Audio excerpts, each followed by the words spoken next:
চট্টগ্রামের পটিয়া উপজেলার বিটা সাংস্কৃতিক কেন্দ্রে আজ শুক্রবার দিনব্যাপী গ্রেটার পটিয়া এসএসসি 94 ব্যাচের বন্ধুদের পারিবারিক মিলন মেলা অনুষ্ঠিত হয়েছে। উপজেলার বিভিন্ন শিক্ষা প্রতিষ্ঠান থেকে এসএসসি 94 ব্যাচের বন্ধু ও তাদের পরিবারবর্গের স্বতঃস্ফূর্ত অংশগ্রহণে মিলন মেলাটি উৎসবমুখর পরিবেশে সম্পন্ন হয়। সকাল 9টায় জাতীয় সঙ্গীত পরিবেশন, পবিত্র কোরআন তেলাওয়াত, গীতা পাঠ ও ত্রিপিটক পাঠের মাধ্যমে অনুষ্ঠানের শুভ সূচনা করা হয়। এতে ধর্ম বর্ণ নির্বিশেষে সম্প্রীতি ও বন্ধুত্বের অন্যান্য দৃষ্টান্ত তুলে ধরা হয়। দিনব্যাপী আয়োজনে বন্ধুদের স্মৃতিচারণ, আয়োজক অ্যাডমিন কমিটির শুভেচ্ছা বক্তব্য, প্রয়াত বন্ধুদের স্মরণে 1 মিনিট নীরবতা পালন, শিশুদের খেলাধুলা, নৃত্য ও সঙ্গীত পরিবেশনা অনুষ্ঠিত হয়। এছাড়াও বন্ধু ও তাদের সহধর্মিণীদের জন্য বিভিন্ন আনন্দঘন ইভেন্ট, সাংস্কৃতিক অনুষ্ঠান, পুরস্কার বিতরণ, রাফেল ড্র ও অংশগ্রহণকারীদের মাঝে কমন গিফট বিতরণ করা হয়। অনুষ্ঠানের অংশ হিসেবে অংশগ্রহণকারীদের জন্য সকালের নাস্তা, দুপুরের খাবার এবং বিকেলে পিঠা উৎসবের আয়োজন করা হয়, যা মিলন মেলায় বাড়তি আনন্দ যোগ করে। আয়োজকরা জানান, প্রায় 32 বছর পর ব্যাচের বন্ধুদের একত্রিত করা সম্ভব হয়। মিলন মেলাটি আবেগঘন হয়ে ওঠে। রেজিস্ট্রেশন করেও বিভিন্ন কারণে উপস্থিত থাকতে না পারা বন্ধুদের শূন্যতা সবাই গভীরভাবে অনুভব করেন।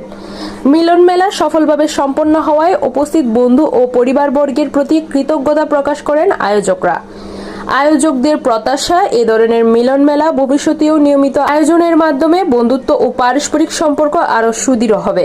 আমাদের জন্য আজকের এই দিনটা খুবই এক্সাইটেড, কারণ আমরা সুদীর্ঘ 32 বছর পর সেই 1994 সালের যে বন্ধুগুলো একই বেঞ্চে বসতাম, একে মাঠে খেলতাম, একই স্কুলে পড়তাম, একই স্বপ্ন নিয়ে বিভিন্ন জায়গায় বেরিয়ে গেল, আজকে একই দিনটা আমরা এসেছি।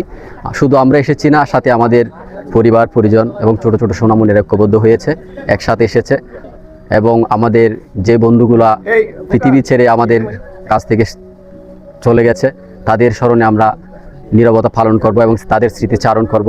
এবং অনেক অনুষ্ঠানকে ঘিরে আজকে আমাদের অনেক অভিব্যক্তি, অনেক কিছুর শেয়ার, অনেক স্মৃতি নিমন্ত্রণ নিয়ে আজকের আমাদের এই অনুষ্ঠানে যারা দূর দূরান্ত থেকে বিভিন্ন, যেমন আব্দুর রহমান গার্লস থেকে শুরু করে হলিলুর রহমান স্কুল থেকে শুরু করে অনেক স্কুল, আজকে আমাদের এখানে পটিয়াতে যতগুলো স্কুল আছে সব স্কুল থেকে আমাদের বন্ধুবান্ধব এসেছে। এবং আমি যারা এত পরিশ্রম করে এত কর্মব্যস্ততার পরেও করতেছে এবং যারা আমাদেরকে বিভিন্নভাবে অনলাইন অফলাইনে সহযোগিতা করেছে, বুদ্ধি দিয়েছে, সবার প্রতি কৃতজ্ঞতা। এবং আমি কৃতজ্ঞতা জানাই পটিয়া টিভি এইচডির প্রতি।